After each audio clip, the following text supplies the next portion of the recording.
For today's June's The Great Pachamyamyam, kanin pasasarapin.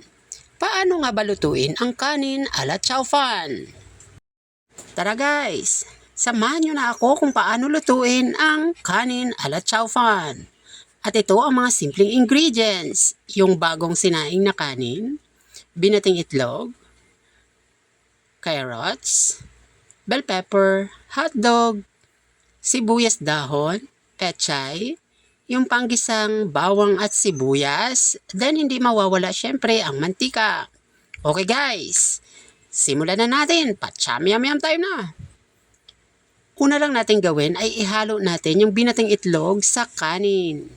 Yan guys, haluin lang natin siya hanggang sa talagang kumulay ang dilaw yung ating kanin.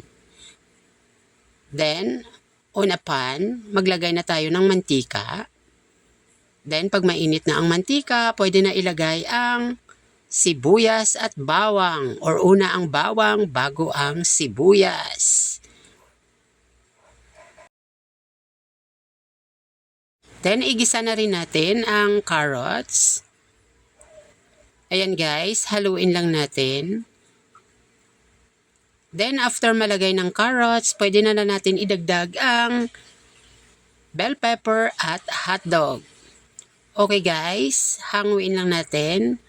And hintayin lang natin na maluto yung ating hotdog. Tsaka lang natin idagdag yung kanin. Ayan guys. Kung makikita nyo, buong-buo na yung kanin. Actually, kulang siguro yung itlog na nilagay ko kasi medyo may whitish na portion pa. Then guys, depende sa inyo kung gaano kadaming itlog ang ilalagay nyo sa kanin. Then magbudbud lang tayo ng magic sarap, pampadagdag ng lasa. Then ilagay na natin ang pechay. Ayan na guys. Haluin lang natin siya hanggang sa mag-distribute or maluto yung ating dahon ng pechay. Ayan na guys. Almost ready na. Then, idagdag na lang natin ang sibuyas dahon. Then, haluin na rin natin ito. Ayan na guys. Natatakam na ako sa kanin ala chow fan. Ayan na guys. Perfect match sa aming ulam na liempo. Yan. Para ka nang kumain sa isang masarap na restaurant. Guys, gayahin nyo na ang pachamyamyam na ito at talagang ma-amaze kayo. Tara guys, ano pang hinihintay nyo? Kainan na!